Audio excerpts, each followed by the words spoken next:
आता पाहूया टॉप 9 महत्त्वाच्या बातम्या। ठाकरे गटाकडून अनिल परवाना मुंबई पदवीधर मतदारसंघातून उमेदवारी, तर मुंबई शिक्षक मतदारसंघातून जमू अभ्यंकरांना ठाकरे गटाकडून उमेदवारी। 26 जूनला पदवीधर शिक्षक मतदारसंघातील निवडणूक। 4 जूनला लोकसभा निवडणुकीचा निकाल जाहीर होताच मुंबईमध्ये मद्य विक्रीला परवानगी, हायकोर्टाचा निकाल, जिल्हाधिकाऱ्यांच्या आदेशाला उच्च न्यायालयाकडून सुधारणा। मुंबईतील नालेसफाईचं काम युद्धपातळीवर सुरू, मात्र कामामध्ये हलगर्जीपणा झाल्यास संबंधित अधिकाऱ्यावर कारवाई करण्यात येईल। पूर्व मोसमी कामांच्या आढावा बैठकीमध्ये मुख्यमंत्र्यांचा पालिका अधिकाऱ्यांना इशारा।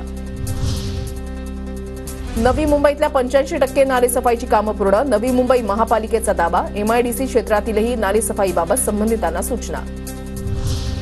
बंगालच्या उपसागरामध्ये तीव्र कमी दाबाचा पट्टा तयार झाल्यानं महाचक्रीवादळाचा अंदाज, मुंबईमध्ये चक्रीवादळाचा कोणताही परिणाम होणार नाही, हवामान खात्याचा अंदाज। केरळमध्ये मुसळधार मान्सूनपूर्व पाऊस, कोची आणि थ्रिसूरसह काही शहरांच्या अनेक भागांमध्ये पाणी, 24 तासांच्या कालावधीमध्ये 200 मिलीमीटरपेक्षा जास्त पाऊस। नाशिक शहरामध्ये आज पाणी पुरवठा बंद, तर उद्या शहरामध्ये कमी दाबानं पाणी पुरवठा होणार। जलवाहिन्यांच्या दुरुस्तीसाठी आज पाणीबाणी, नाशिककरांनी पाणी जपून वापरण्याचं आवाहन। रत्नागिरीच्या चिपळूण तालुक्यामध्ये झालेल्या अवकाळी पावसामुळे कोट्यवधींचं नुकसान, महावितरणचं एकूण 87 लाखांचं नुकसान, घरं, सार्वजनिक इमारती, गोठ्यांची पडझड। अशोक सराफ, रोहिणी हट्टंगडी यांना नाट्य परिषदेचा जीवन गौरव, मराठी नाट्य परिषदेचे पुरस्कार जाहीर।